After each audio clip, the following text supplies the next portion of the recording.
are delighted to invite back Nick Barratt. For those that have not experienced our first webinar with Nick, can you introduce yourself, Nick, and tell us a little bit about what you do and your area of speciality? Sure. Well, thanks for having me back a second time. I think it's been 3 years. It has. Can you believe that? I know.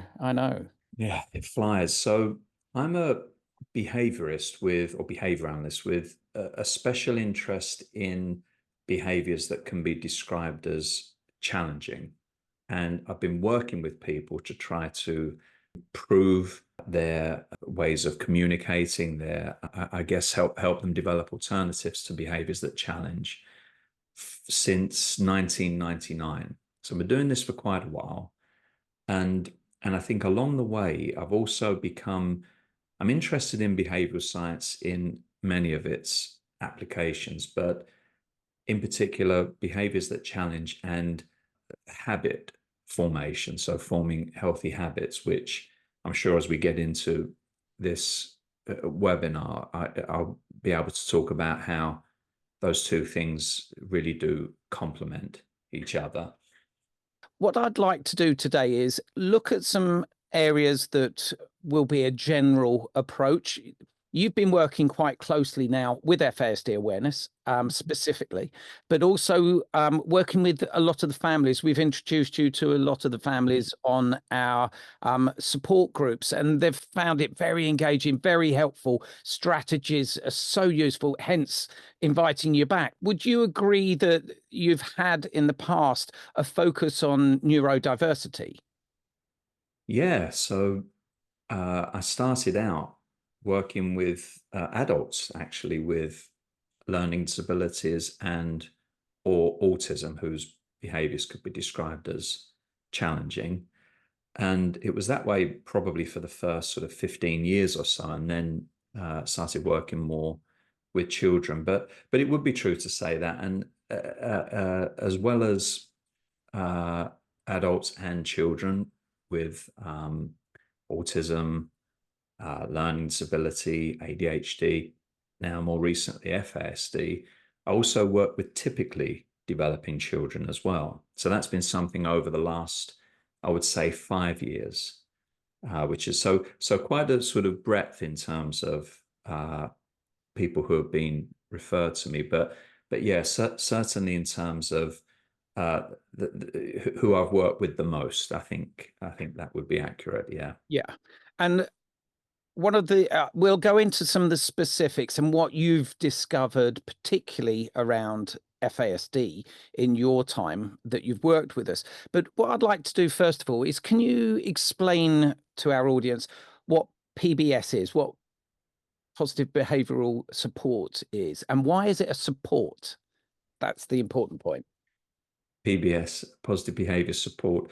So Positive Behaviour Support is an approach that was developed originally, we're going back a good few decades now, for people with learning disabilities whose behaviors challenged. And I guess there are 12 components to positive behavior support. I will not go through them all. It's been redefined over the years, and the most recent definition has 12 elements to it.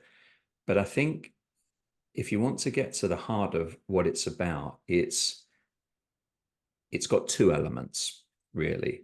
12 components in the official definition, but for me, there are sort of 2 key aspects to it. One is a focus on improving quality of life. So that you could think of as the values element to it. And that arises from human rights, person-centered thinking, inclusion. And then you've got the science part of it, the evidence-based behavior change procedures. And that's applied behavior analysis, which, well, the applied part we've had for about 60 years now. The science that it comes from goes back even further. So it's a sort of a combination of those two things. So you've got you've got the strategies that science tell us from decades of research are effective in helping people change behavior for the better. And then you've got a guiding values framework, if you like, that's with that. And as the years have gone on, so the behavioral science, applied behavior analysis, that's been used with a wide range of populations, not just learning disability, not just people who would identify as neurodiverse, but with PBS, it focused on learning disability. But as the years have gone on, lots of people have realized how beneficial it is to a wide range of people with a wide range of needs. So it's now being used in what we say call emerging populations. So there's some use in mental health, acquired brain injury, even. So we get quite a sort of range of uses. The word support, I don't know where that came from. I have to be honest. Positive behavior support, the behavior part, it's as I've just described. The word support, maybe it springs from the principle of doing with, as opposed to for. So supporting people to learn the skills that will enable them to get the life they want. That's really what it's all about. I agree. I think I've always assumed it was about enabling. Enabling multi-parties to help that individual, that wraparound level of care and scaffolding that we're looking at here. I'm going to address the audience here as well, because one of the really important things about today is we have a Q&A sort of process as well. We've got the Q&A section in the webinar. I don't address direct questions immediately. I'll sort of let the flow of the conversation go. And then what I'll do, I'll be assessing the Q&A, and I will throw as many of the questions as I can at any given time as I see fit. I hope that's okay with you. If you've got any real specific questions, then please do flag them up in the Q&A, and I will try and address that. But we won't be engaging with individuals other than through Q&A. I hope that's clear on that one. Thank you, Nick. What I'd like to look at particularly is, if we're looking at neurodiversities, what are the behaviours that are the most common behavioural problems that you have to address, or that families have to address, and that you support the families in managing those behaviours? I would say verbal and physical aggression seems to feature quite often in referrals, and families will often talk about their son or daughter struggling to manage their own emotions. So they might use words like meltdowns, becoming dysregulated. That's something I hear quite a lot. And I think also, well, I guess those are probably the behaviors that actually I hear about most of all. So verbal and physical aggression. Sometimes actually someone just this week I've just started working with, who will sometimes sort of throw things around in the house, trash his room. So that's another one.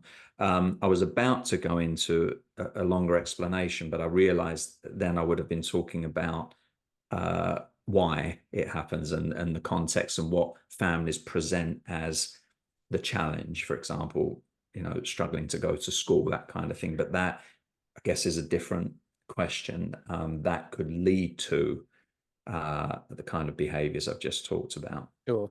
Well, I think it leads really nicely. So I think how about if we look at, are there any specific areas with FASD in your past 3 years that are become a common feature that you've noticed, and that you, talking to a lot of the families, We're going to, towards the end of this section, what we're going to do is look at a deep dive into some specifics that I'll throw some questions to you. We've got some questions coming up in the Q&A as well that are specific questions. But for the moment, let's just look at the generalization here. How does the neurodivergent explosion or eruption of emotion, how does it manifest itself? Is there a specific process that you see, a build up, or is it just straightforward? What are the different examples of a meltdown, if you like? The answer is there are many different examples, and this is why it's always one of the things that behaviorists always do is when we hear my child has a meltdown, we always ask, what does it look like? Because we want to get a sense of which behaviors are occurring. So it goes back to the earlier question. It could, for one child, be shouting. Actually, well, I'll give you a real life example. So the behaviors included recently shouting, potentially physical aggression, saying what parents described as hurtful things, and then throwing his iPad across the room. So that's an example of what a meltdown could look like. And I think the other question you asked was sort of onset, was it? Is it something that's quite, again, varies. So there are, one of the other questions we always ask is, are there any warning signs to this? And sometimes parents say, yeah, absolutely. There's a particular expression on my son or daughter's face, or they start to, trying to remember, this was a very recent, I've had a few recent discussions all in the space of a short time, so I'm trying to untangle them, but I think one was someone actually beginning to fidget with objects that they were holding, and there was a particular pattern of movement that indicated they were building up potentially to that bigger incident, and it can be very idiosyncratic. So there are what you might think of as those behaviors that lots of people would display, which is frowning, maybe swearing, and so on, as a build up to something bigger. But then I worked with someone years ago who would tap their teeth, and that was a warning sign, and it was a good idea to try to intervene at that point before the escalation to the full-blown incident.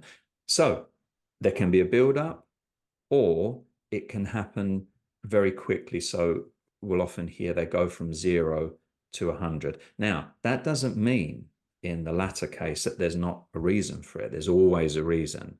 It's just sometimes it can be harder to identify with some people.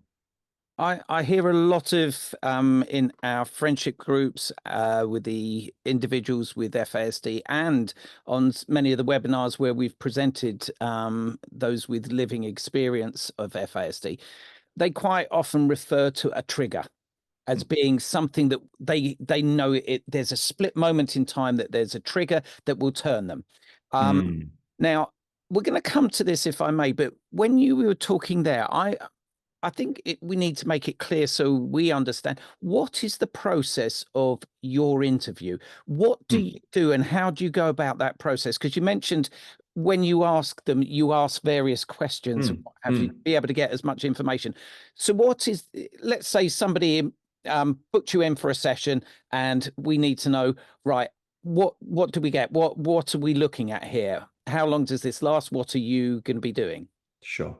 So there are a few different ways of gathering the information I would need, someone like me would need, in order to come up with a hypothesis as to what all the factors that are contributing to that behavior. Because what we know is, from tons of research, is that if we base a strategy on that type of assessment, it's at least twice as likely to be successful. So we have to adhere to best practice there. We can do it through interview. We always do it. There's always some kind of an interview, but we can also gather that information by observation, by actually being there. And we don't always have to be there and see the behaviors. You know, so sometimes we do. I was in a virtual call with someone last week and actually was seeing some of the behaviors just while I was chatting with the parents of these 3 children. So sometimes you do get to see it, and that's even more helpful in truth. But the types of questions, well, an initial interview could be an hour or 2. And in terms of observations, some families prefer just to do things virtually. That's fine. There's a degree of flexibility with this. Others actually want me to come and be there and see what's going on. That's the same after we've done the assessment and we've actually developed the strategies. So some would prefer virtual support, and that can be meeting to discuss the strategy, even practicing it virtually, and then they go away and try it. Or, and this was something that came about through, well, for me, it came about through COVID. I think it did exist before, but I've even done some virtual coaching where I've had a live feed of what's going on. And I've literally been a disembodied voice in a parent's ear, coaching them through what to do. So, okay, so now say this, now do that, now reward. Yeah, I've been given those kind of prompts. Or I'm physically there and I either show them, if the child's okay with that, how to do the strategies, or I'm physically coaching them through it. So let's say you're having that first meeting. What are the sort of key areas that you're looking for, that you're going to ask those key questions about the behaviors? And I'm assuming as well, you're observing the parents or the carers' behaviors as well to identify. Well, I don't want to scare anyone. Yeah, no, I'm sure, but it would be a natural process, I would imagine. It's more. I think it's more that type of observation is more when the children are present. So I'm observing the interaction between the child and the parent. If it's just myself and the parent talking, other than maybe getting a sense of how much they're struggling, because lots of parents obviously do. It's very, very stressful and very exhausting. It can be. Other than that, there's not too much really I'm picking up on. Sometimes you can get some clues as to what might be going on from the way people talk about incidents, but really I would say the observation is of most use when I'm actually witnessing an interaction. But you asked about questions, and what's really key in the behavioral model is to understand what are the situations that make the challenging behavior more and less likely. So that's one of the things we're trying to find out. And there are a whole bunch of questions we'll ask to try to get to that. And we're always interested in what happened immediately before the behavior occurred, but also a bit further back in time, because you were talking about triggers earlier, and people with lived experience are at times able to identify what it was that triggered their behavior, which is great. That's a great first step, being able to identify that. But sometimes those triggers can be further back in time. And interestingly, when what sort of requires a bit more detective work is when you get this variation. So, and it's hard to understand why. So, for example, on a Monday, mum asks her son to come and help put the plates away, and he happily does it. You know, the following week she asks in exactly the same way, and there's an incident. Why? Well, usually it's because there have been a bunch of sort of invisible triggers, if you like, that have built up there. So that's number one. We're trying to understand what what are the situations that make the behavior more likely, and less, because that can tell us some useful things as well. And then we're trying to understand what happens immediately after the behavior. To a lesser extent, what maybe happens, in the minutes and hours after, but really what's of the greatest interest to us is what happens immediately after, because that can give us some clues as to what purpose the behavior serves for the young person. Because just to delve a little bit into some of the science, the core principle in behavior analysis is something called operant conditioning. So if a behavior is followed by a particular outcome, which is often other people doing things, and it increases in the future, then that outcome is rewarding in some way. It matters to the person. And that's a key principle that explains the behavior of every human, not just people whose behaviors can be described as challenging. So that's really a lot of our questions really are trying to understand the before and the after. And the benefit, yeah. So once you've got that information, what's the next process for you? Develop strategies. So there are lots and lots of evidence-based strategies that we can initially consider using, because it's not just jumping straight into a strategy. So we're using, when I say evidence-based, there's what the research says can be helpful, but we also need to actually figure out what will work for that individual. And that's why its next step is to consider strategies rather than just jump straight into it. And there are a few other things we have to talk about there. So typically how it works is I'll talk about what I've gleaned from these interviews, and if I observed from the observations as well. And then I will say what I think's going on. And obviously parents have a right to question this and say something about it. So it's always I'm sort of testing this out as we go. But what I also like to do, a bit like we're doing now, is educate a little bit on the behavioral model. So talking in a bit of depth about how it is that behavior develops over time, how it is that children, adults as well, learn which behaviors work for them in a given situation or a given context. And if you think our life is made up of contexts, so getting up in the morning, getting ready for work, getting the kids ready, making a coffee, there are all these situations we find ourselves in, and none of us were born knowing what to do. We learn it over time, and we learn on the basis of what works for us and what doesn't. So there's some what would be called psychoeducation on that. The families I've worked with seem to find that quite helpful, because it's something they can maybe then apply even when I'm sort of not in the picture anymore. So we go through that, consider strategies, and then it's really what it depends on a few factors, I suppose. It's what I guess resonates most with parents in terms of, okay, that strategy, I can do that. That makes sense to me, and I think I've got the capacity to do it. And that's the one we will tend to go with. And then we're really testing it out.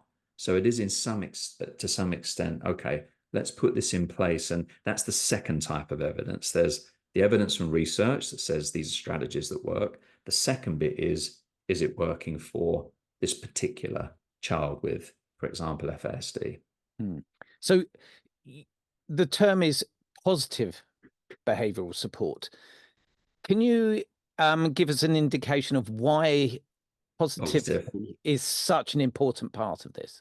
Yeah, because you're avoiding strategies that involve the use of aversives. So, if you don't behave, this will happen. Yeah, we're avoiding that. That's what positive means. So you can, I think of it like this. You can you can encourage a child to behave in a socially appropriate way using a bunch of different outcomes. And some of those outcomes could be positive. You know, if you behave in this way, then all these lovely things will happen. Or you can use aversives to stop them behaving in what could be described as a challenging way. And I think it raises huge ethical questions, the latter, using aversives. So that's something we stay away from in positive behavior support. And particularly, I think, as well, when you're from a behavioral perspective, the environment, the context teaches us how to behave. So to use punishment just seems, frankly, very unfair for someone who maybe doesn't have anything else in their toolkit.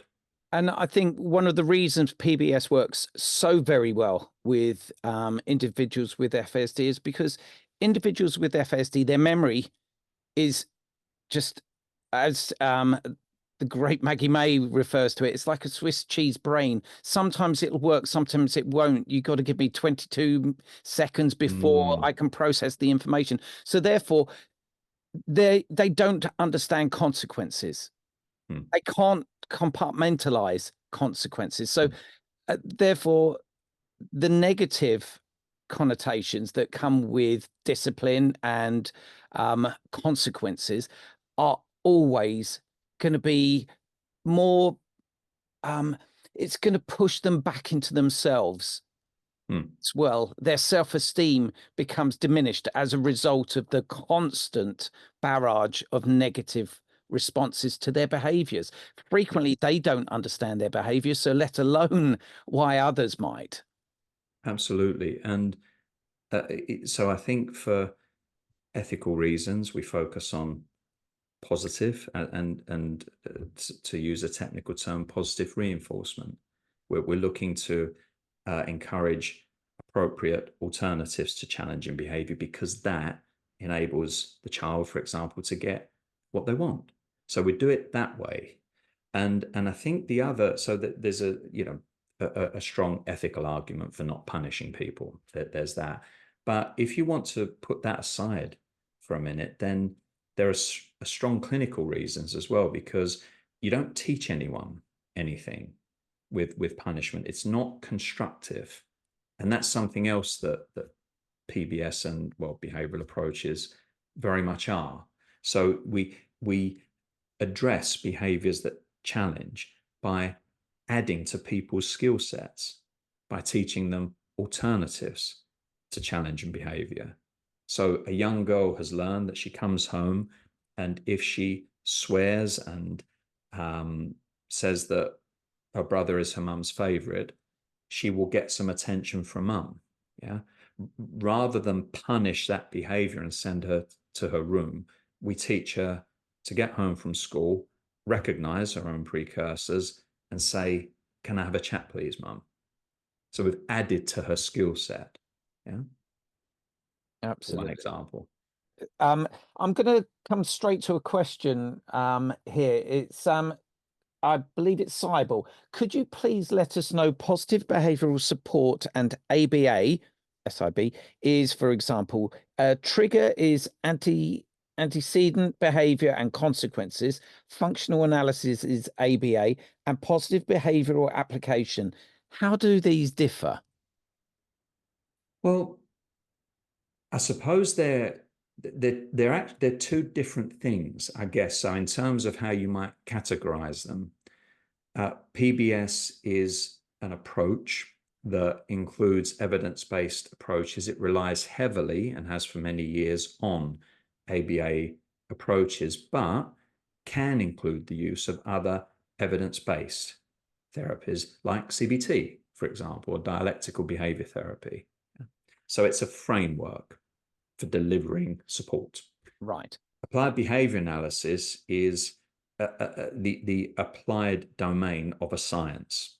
So you've got behavior analysis, which you could sort of compare to, other fields of study biology, if you like. And within behavior analysis, you've got the experimental analysis of behavior. That's people literally working in labs to refine our understanding of the principles of behavior, but not working, not applied work. Applied behavior analysis takes those principles and turns them into strategies and ways of doing assessment. Okay. And then under all of that, you've got a guiding philosophy of science, which is behaviorism, and that's what Skinner gave us. So they're categorically different things, but PBS makes heavy use of ABA. And how do the strategies differ between ABA and PBS? At times they don't. Okay. I would say, depending on who's doing it, they are indistinguishable. Right. But the flip side of that is it can be different as well. And I think the important thing to note, I touched on this earlier, but it was very briefly, is that ABA is used in lots of areas. So I mentioned I have an interest in habit change. Yeah. So I'm doing well-being enhancement sessions with NHS workers at the moment, NHS professionals, and the way that works is using ABA strategies to make looking after themselves habitual. Okay, so that's a completely different use of it. There are people who use it to help employees in companies be happier and more productive. It's used in sports psychology, gambling and addiction, acquired brain injury, but it has a huge evidence base as well for autism and learning disability. Excellent. Did I answer your question, Andrew? Yeah, absolutely. I did, yeah. Yeah, I'm going to come to another question that's come up here that I really like, actually. It references what we're talking about, consequences and positive consequences. This is from Jim. It says, surely could have a positive consequence, as in adding something rather than taking something away. Like, I would like you to help clear up this mess so we can get out the activity we had planned in the first place. Yeah. How does it's a great way of looking at it. Yes. It's a great way of looking at it. And there's a strategy in applied behavior analysis called the PREMAC principle. And it's defined as the opportunity to do an enjoyable activity is dependent on first doing something that's a bit less enjoyable. So and it can literally be that. Okay, let's tidy your room and then play Xbox. So yeah. That's a very frequently used strategy in applied behavior analysis, and often, and some of the listeners might find this useful, often coupled with something called fading, where you gradually increase the demand. So I actually used this years back. This may have even been something we talked about at the last webinar, because it was many years ago, with someone who wasn't tidying his room, and to the point where it was becoming a health hazard, but he did like playing video games. So it was literally session one was, okay, should we play Xbox? Yeah, absolutely. Loves Xbox.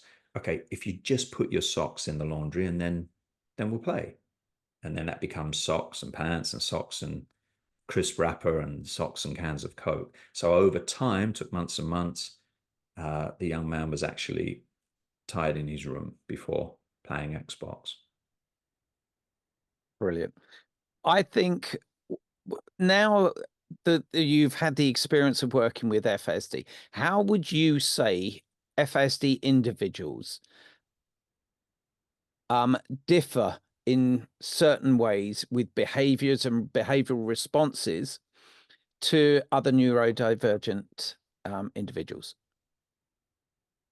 I have to be honest and say I don't see huge differences, certainly with regard to the types of referrals I get. So I'm not for a second saying there are not differences, and it could be because I tend to get referrals when things are, aren't going well at all. So things are sort of degenerated to a very stressful situation, let's say. But it was interesting because when I first started working with people with FASD, I did a lot of reading.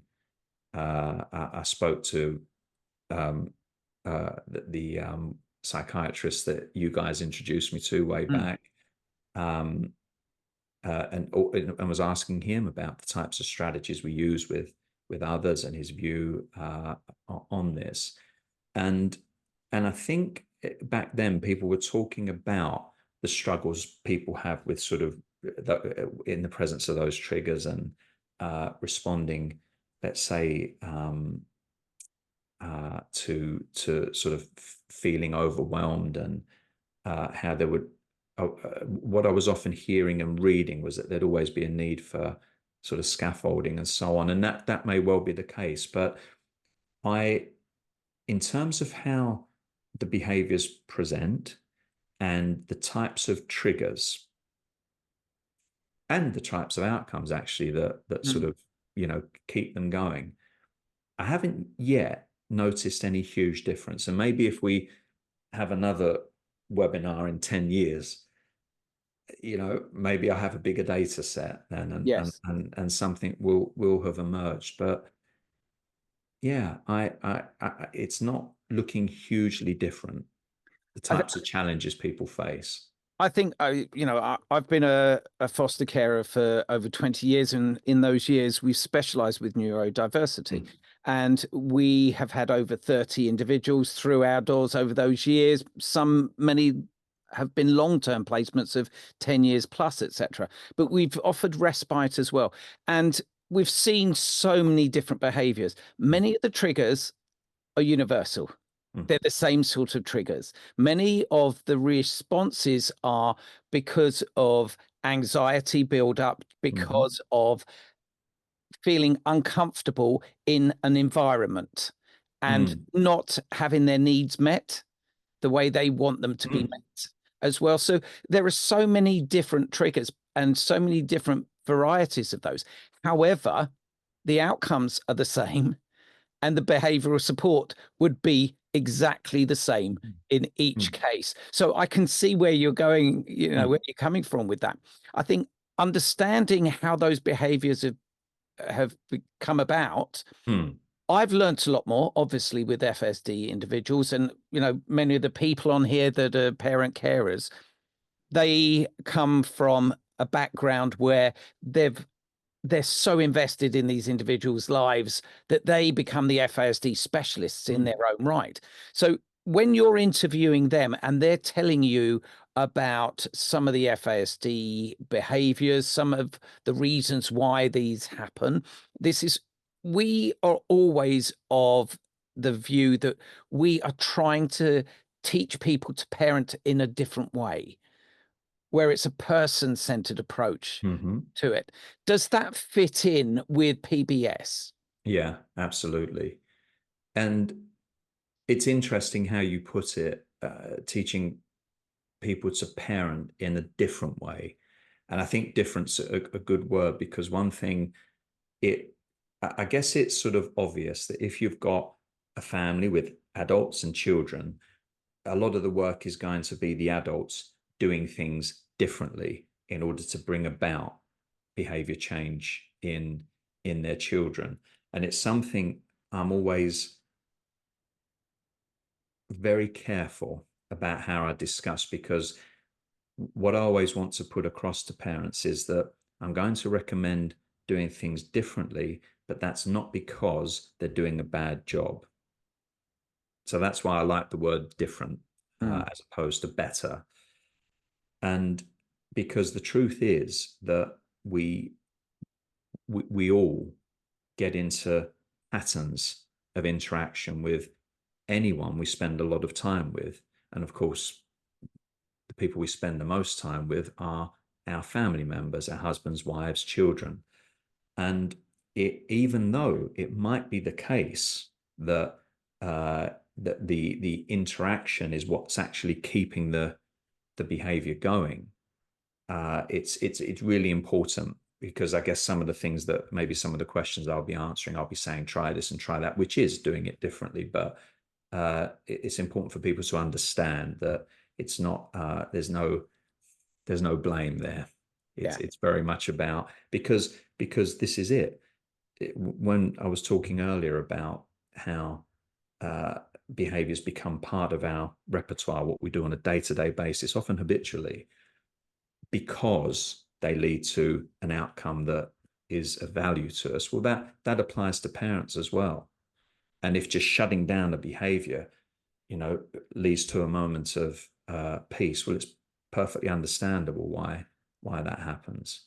But in answer to your question, it fits very, very well with PBS. And I haven't, and this goes back to when I started, 1999, there isn't a single referral I've taken on for a young person where I haven't worked on changing the behavior of the parents. Absolutely. And I know from my own experience, again, that when we try and looking at positive responses to things, so for example, I've used with certain behaviors being able to look at any positivity in an action. So, for example, my foster son has walked out the door for the first time in God knows how long. He didn't slam the door. I make a point of remembering when he comes in from school in the evening to compliment him as he comes in from school about not slamming that door in the morning. Now, straight away, we know that the behavior is going to be pretty heightened when he comes in from school. So we're looking for any positivity that we can give him at that point. So it might change the approach that he would normally have when he comes in, which might be of anger and aggression and heightened anxiety as well. So that transition from school to home is always a challenging time. So having that positive support, and we use these little sugar-free gummy bears that are in a pot that they can help themselves to one when they get a positive comment. So they love that jar. They look for that jar. But if they look for the positive and they try and be positive by faking it and saying, well, do I deserve it? What is your response there? Because my response has always been, okay, you will earn this when I show you that that I've identified that you've done it, but I will choose when that happens. Don't you instruct me in doing that sort of thing. How would you respond to that? What I would do is I would set it up like this in the first place. Very, very clear definitions of which behaviors will earn the reward and which will not lead to a reward. And have it written down. Have yourself acting out the behavior on a video clip on your phone. Whatever it is that helps your child be very clear on what it is that they have to do. And I would actually, if there can be times when it's necessary for the parent to be running that, absolutely, parents have to be parents. But if you get your definitions clear enough, the expectations are there from the beginning, then there won't be any dispute over what the behavior. Can you give me some examples of that? Because I like that idea, and I think there'll be a lot of families on here who will be going, right, okay, I'm with you here, but can you give us some examples? Yeah, sure. So I briefly ran through that example of a young girl coming home and swearing at her mum. So that was based on a real life example. So I'll say a bit more about that. And this was, so I use their real life examples, but I change a few things, including names to protect people's identities. So we'll call her Michelle. Michelle was 16 and didn't have any diagnosis. She was one of the typically developing young people that I've worked with. But her relationship with her mum had deteriorated to the point where, in her mum's words, they could barely be in the same room together without some negative comment. So mum was very tense all the time. Michelle was pretty tense. And Michelle had a younger brother, and she would sometimes say, we'll call him Billy. Billy's your favorite. And that was often a sort of a precursor to a big argument. Michelle wasn't physically aggressive. She would throw things and shout and swear and say some hurtful things. But we'd identified there were different times a day when this was happening, and we'd identified that one of the sort of trigger situations was coming home from school if she'd had a bad day. So we defined what a bad day was and taught her to say something different. But to answer your question about how do we define this and how do we be really concrete, we could have said, so Michelle, you just need to be nice to your mum when you come home from school. Well, what does being nice look like? Yeah, that's open to interpretation. So we worked with Michelle to actually agree a script, and she was, she was able to say what the nice words were. The starting point is always to ask the child, Yeah. What can you do instead? Yeah, we're always looking to replace rather than, replace the behavior that challenges rather than just stop it. It's always better to think, what can they do instead? And have them engaged, so therefore they're involved in the process. Absolutely. Yeah. Absolutely. So that was number one. And it was literally as simple as this. Simple is always better. Mum, can I have a chat, please? Yeah. Now, I should say a bit more. I talked about outcomes ultimately determining which behaviors become part of our repertoire. If it leads to a good outcome, gets us what we want, helps us avoid things we don't want, more likely to do that in similar situations. What we'd figured out with Michelle was, and it didn't happen immediately, so it took a bit of figuring out, but she would swear at her mum. Mum would say, don't swear, all the things you would expect. Michelle at some point would burst into tears and sort of shout and scream. And eventually, it could be a good few minutes after, she'd sit with mum and have a cuddle and then tell her about her day. So we needed to short circuit that and sort of find a replacement behavior that led to the same outcome. So that's key in behavior support. So the agreement was, if you walk through the door and say this, mum will stop what she's doing and have that chat. Now that's really, really key, because if Michelle's mum had said, oh, okay, yeah, we'll have a chat, but just give me 5 minutes. Okay, we will revert back to the behavior that's been successful in the past. Now, mum actually did say, which was a valid point, well, what if I'm on the phone with the GP? Something I can't stop.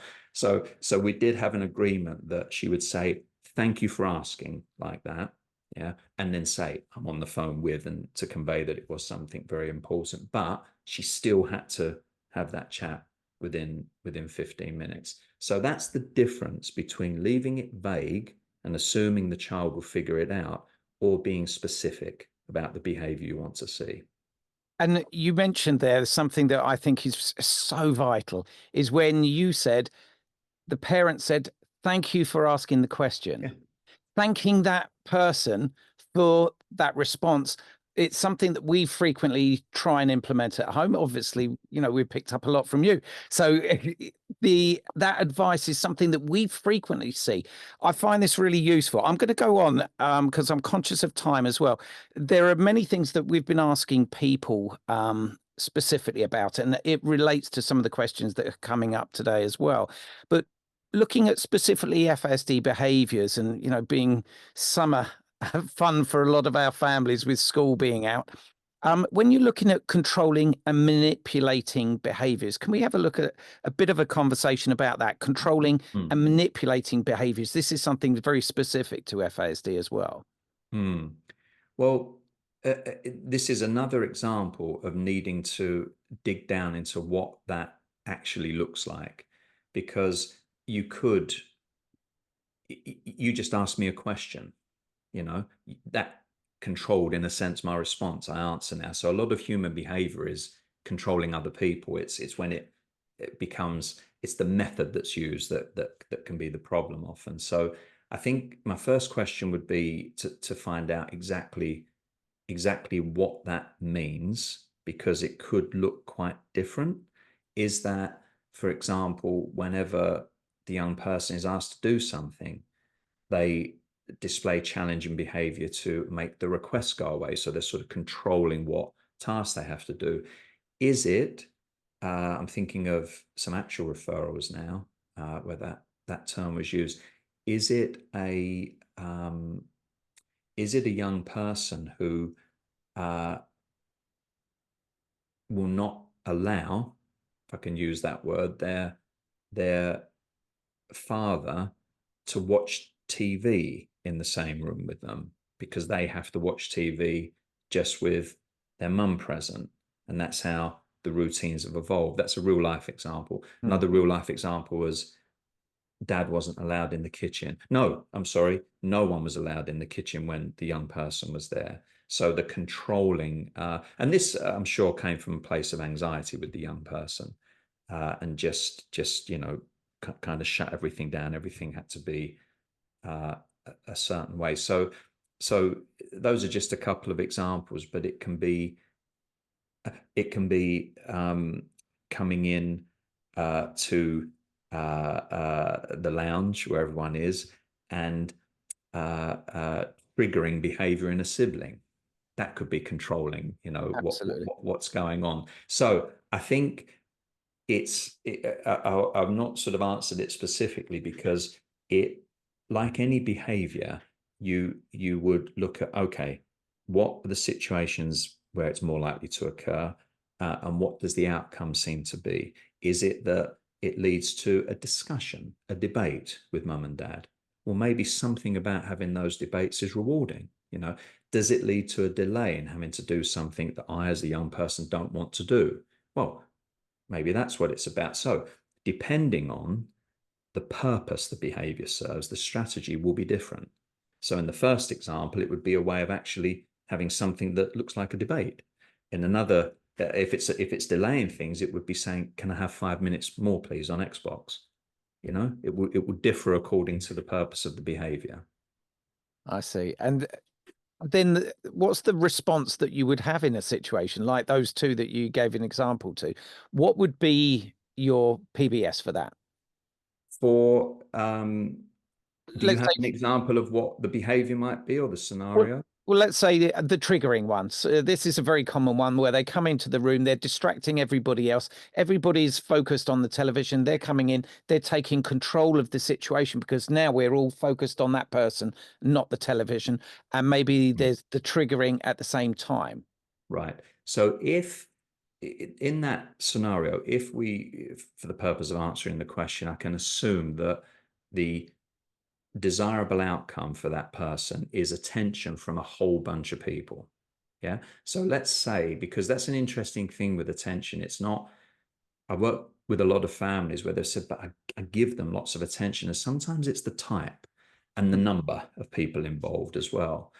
So let's say that it is about getting everyone to pay attention to them. So there are a few strategies there. And I've talked a lot about teaching children appropriate replacement behaviors. What I haven't talked about, which is another approach in behavior support, is reducing the person's motivation to display that behavior in the first place. So Right. Yeah. if we're looking at that now, and then I'll come to the replacement behavior, we could look at scheduling before. Let's say we identify that's happening, when everyone sits down after dinner to watch Netflix. What we could do is make sure that the young person gets the opportunity, maybe to be the center of attention, if that's okay, when it's in a context where that's not disruptive to people. So many years ago, I worked with a young man in his 20s who, so this is quite an extreme example, but his way of getting attention was to run into a main road. This was the behavior of concern. Hugely risky behavior because he nearly got knocked down on several occasions. Now, he lived in a staffed service. This was a community home. And one of the things that a staff member picked up on, because I never saw the behavior, was that when he was running towards the road, he was looking back, seeing all these people chasing him and laughing. So there was something about the reaction he was getting from others, but obviously hugely risky. So the strategy we put in place was for him to do, it was almost a stand-up comedy routine with karaoke every evening. So it was an appropriate way to get all eyes on him And we saw a reduction in this very risky behavior. I So think, does that make sense? yeah, Yep, absolutely. yep. I think one of the things I like about this as well is, however much, when we're looking at particular case studies, for example, it helps us we're looking all the time, trying to read in between the lines in situations. If you're a parent, carer, in any scenario, you're always trying to read in between the lines and understand the behaviors, understand what would be the appropriate response to that. But also it's making us think differently. You know, I love the idea of that, right? They're seeking attention. Let's give them the attention, but let's make it in a way that is planned and prepared and agreed upon by all parties. Yeah. I love that. I'm going to move on as well to a subject that we are very, very frequently bringing up, and it's come up again tonight in here, is confabulation and lying. You know, when lying behaviors come into play, it's something that is very, very common. Confabulation being obviously that they put together a series of events and they put it in a way that they remember it, but it comes across to others as lying. In the same way, there is a fine line between many individuals with neurodiversity that lie because, or people see it as lying immediately for a reaction. Can you talk about that one a little bit? Because I know you've come across this many times.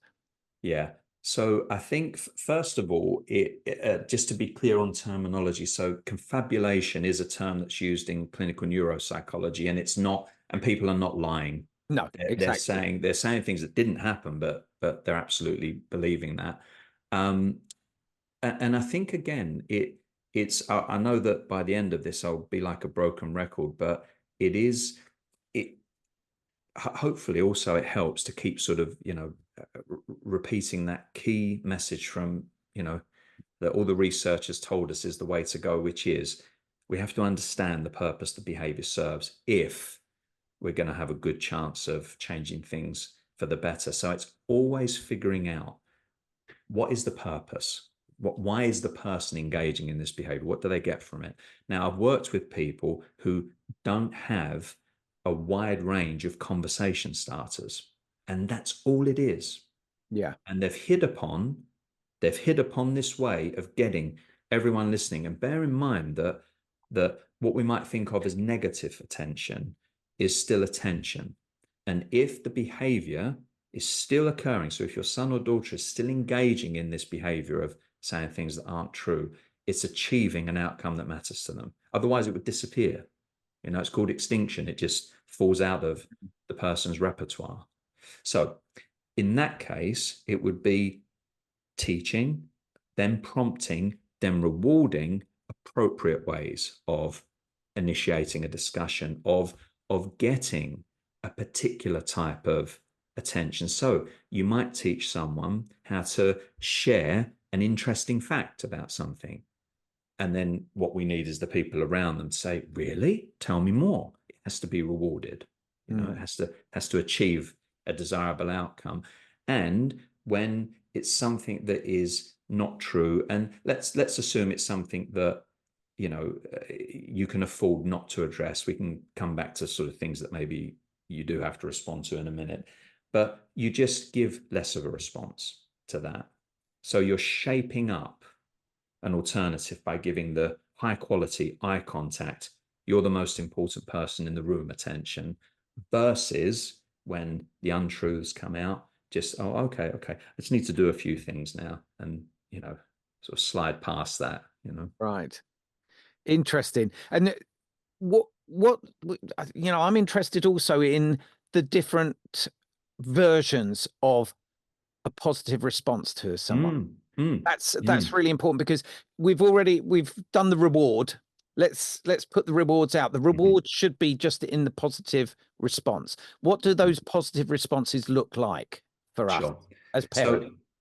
So I think, first of all, so everyone's clear, we've talked a lot about sort of rewards and positive responses, and I've also used the term outcome.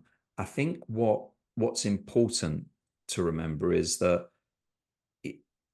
once we've identified the outcome of a behavior that can be described as challenging, then, as I said, we might look at ways of reducing motivation to engage in it in the first place. But where possible, teaching the young person an alternative way of getting the need met, if that's okay, you know. So getting a type of attention is okay, having a bit of a break is okay, but the positive response, if you like, the outcome has to match what the purpose of the behavior is. So if, let's try and think of another real life example. Okay, so this was someone who was conflicts were arising when this young man was being asked to do his homework.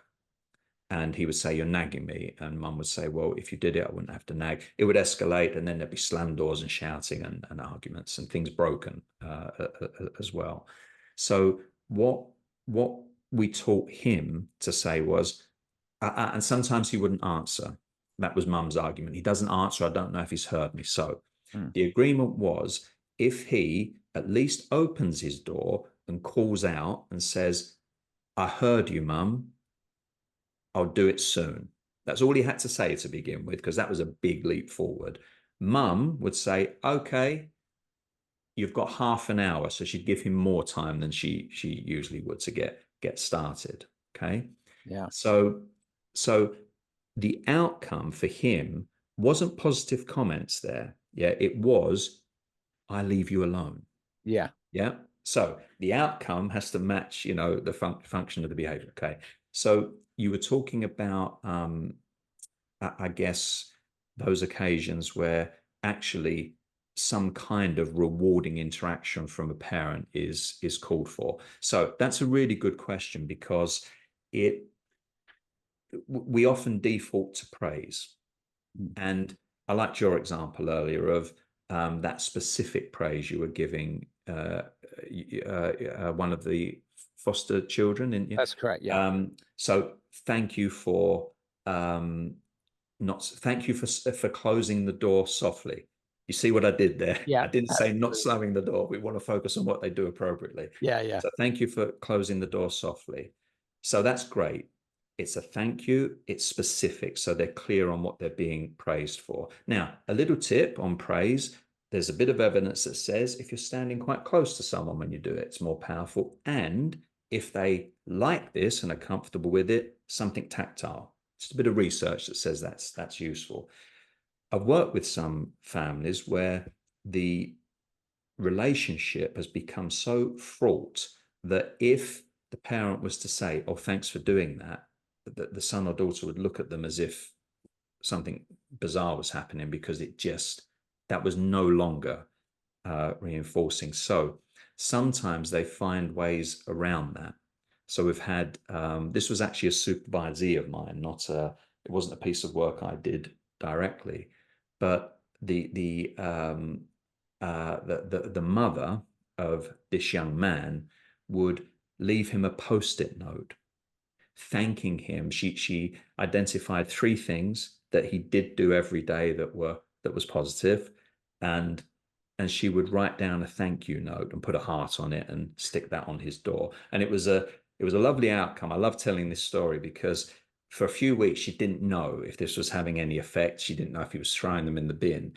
And she happened to go into his room to get some laundry, and she saw all the post-its stuck up on his mirror. So it actually was having an effect. And over time, their relationship started to rebalance and become a bit more positive. And I think also it's something that frequently happens, and you must see it as well with your families that you work with on a regular basis.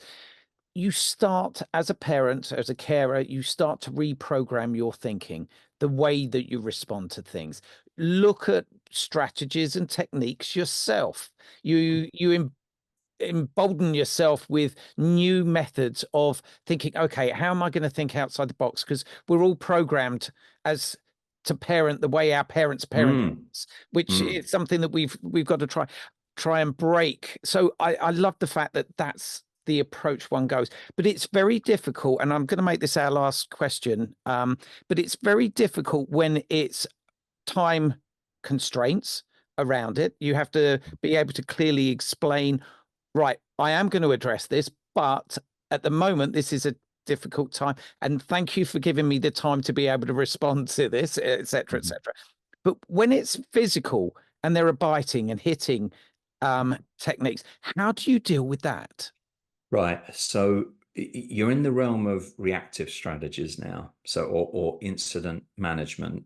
And the first thing to note with those types of strategies is that the goal here is very different from everything else we've just talked about. Sure. So what I've just talked about, and actually I'm not sure I mentioned this, it's really important to say this, is that the adage prevention is better than cure couldn't apply more when it comes to behavior change. So advanced planning and actually teaching children alternatives to challenging behavior is exclusively, almost exclusively done when they're happy, calm, and engaged, when they're not displaying the behavior. It's all prevention and planning ahead. So I want to get that out there for everyone, because if that's where we change behavior, in the long term, and that's where we embody that principle of being constructive, of adding to people's skill sets. So when it comes to reactive strategies, you can sort of let yourself off the hook a bit in terms of feeling the need to, now I have to, this is a teachable moment, this is a learning opportunity, because really, okay, maybe it's possible to teach someone something, but it's best to just look at how can I calm this down. And you mentioned biting and behaviors that lead to physical harm. Particularly there, you just want this to stop with the relationship intact.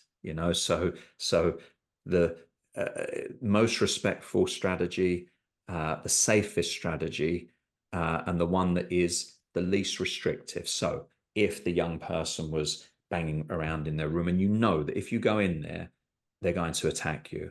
Okay, it's awful to hear things smashing, but maybe you just stay away, rather than, increase the risk for everyone. So that's the first thing to bear in mind. What are the goals of this? So we're planning to avoid this situation from ever arising in the first place. Reactive strategies, withdrawing, distraction, doing something unexpected but safe. There aren't many more than that. If someone's speaking with you, there's a technique called active listening, reflective conversations, where you're sort of reflecting back the message they're sending without problem solving. So these are the types of strategies you've got. If I'm working with families who are on the receiving end of this type of severe physical aggression, then I'll talk to them a lot about thinking of where objects are and tables and their exits are, so that if they're having a conversation and they think there's a risk, maybe they're on the other side of the table with the exit behind them. And you know what? I've worked with, so a lot of my early career was working with people who were under section in hospital settings. So their behaviors were almost across the board, high level physical aggression, putting people into hospital. A lot of the strategies we had in place was give in. If you know that giving someone that can of Coke will stop them from either self-harming to the point where they'll go to hospital themselves, or literally knocking someone down the stairs, give it to them in the knowledge we can work on this preventatively tomorrow. Yeah. Keeping people safe at all times. Yeah. Excellent. Listen, I'm so grateful for your time, and I know we've overrun, but we were really getting into a deep dive, and I think our families would definitely find this really, really helpful. Once again, Nick, thank you so much. My pleasure. Thanks for joining us, everybody. All the best. See you next time.